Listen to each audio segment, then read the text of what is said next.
Danny Hargrove was 42, divorced, and running out of reasons to keep driving.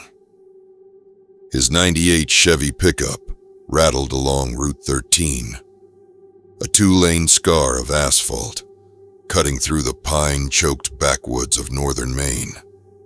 The radio was busted, so the only sounds were the hum of the engine and the wind clawing at the windows.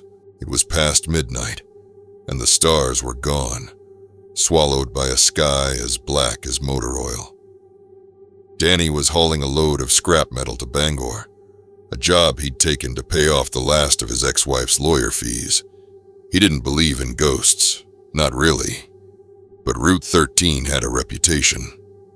Folks in Millinocket called it the Devil's Ribbon, and they didn't smile when they said it.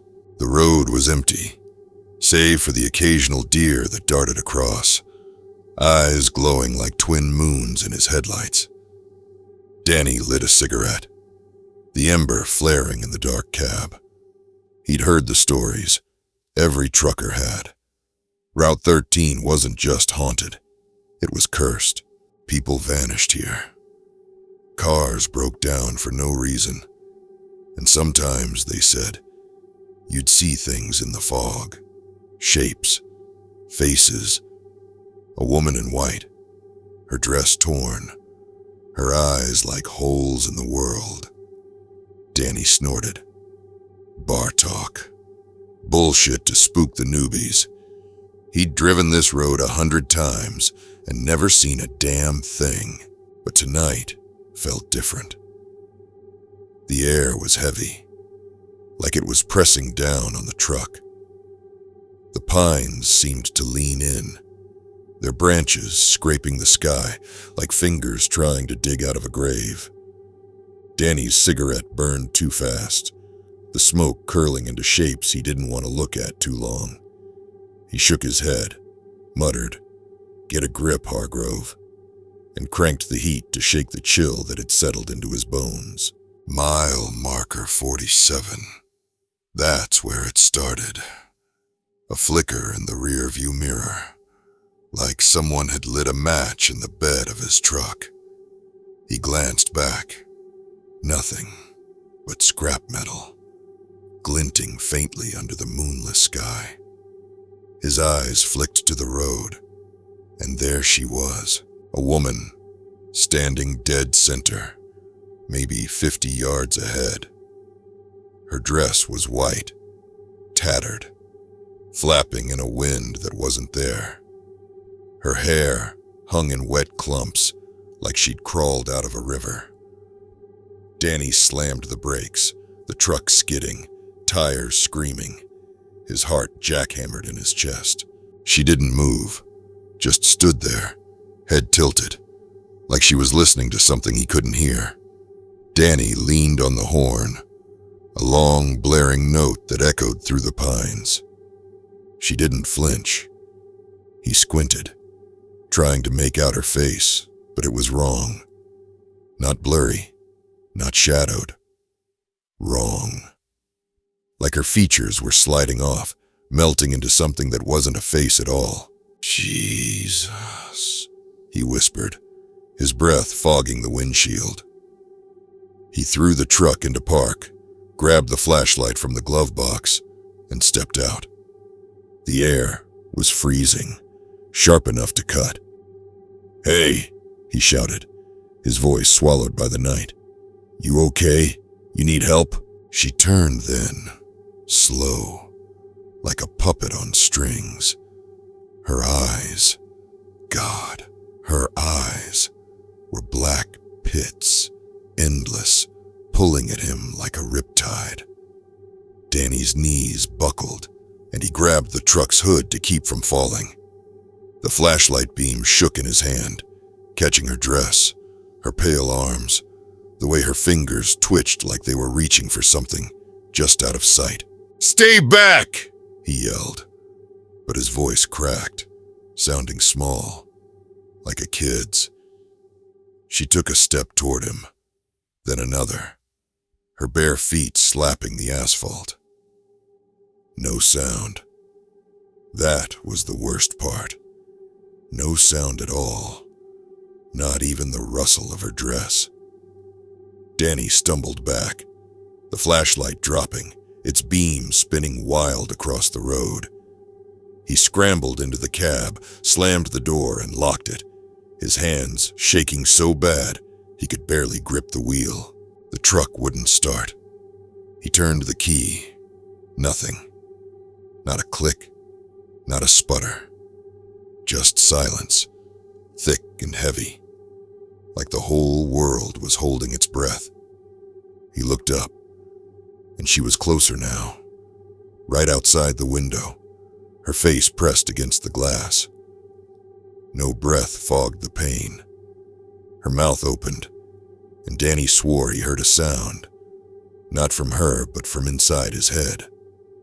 A low, keening wail, like a child crying in a well. He screamed, yanked the key again, and the engine roared to life. He floored it, the truck lurching forward, tires burning rubber. In the rear view, she was gone. The road stretched empty behind him, the pines still and silent. His heart pounded, his hands slick with sweat. "Just a trick," he muttered. Just the road playing tricks. But the road wasn't done with him. At mile marker 52, the headlights flickered, then died. The truck kept rolling, but the world outside went black, like someone had thrown a blanket over the sky. Danny's breath came in short gasps. He fumbled for the high beams, but they wouldn't catch. Then, in the darkness, he saw them. Shapes. Dozens of them, lining the road. Men, women, kids, some in old-timey clothes, some in jeans and flannel, all with those same black pit eyes. They didn't move, didn't speak, just watched as the truck rolled past. Danny's mind raced, piecing together the stories he'd laughed off. The logger who'd vanished in '62, his truck found idling with the door open. The family of 4, gone without a trace in '89, their station wagon empty except for a child's shoe. The hitchhiker who'd begged for a ride, then disappeared from the passenger seat. Route 13 didn't just take people, it kept them. He slammed the gas, the truck roaring through the dark. The shapes didn't chase him, but he felt them, pressing in, their eyes boring into his skull. The radio crackled, spitting static. Then a voice, her voice, low and wet, like she was gargling river water. "Stay," it said. "Stay with us." "No!" Danny screamed, swerving as a figure stepped into the road. A man this time, his face half gone, one eye dangling on a string of meat. The truck clipped him, or should have, but there was no impact, no thud, just a cold that seeped into the cab, wrapping around Danny's chest like a fist. Mile marker 60.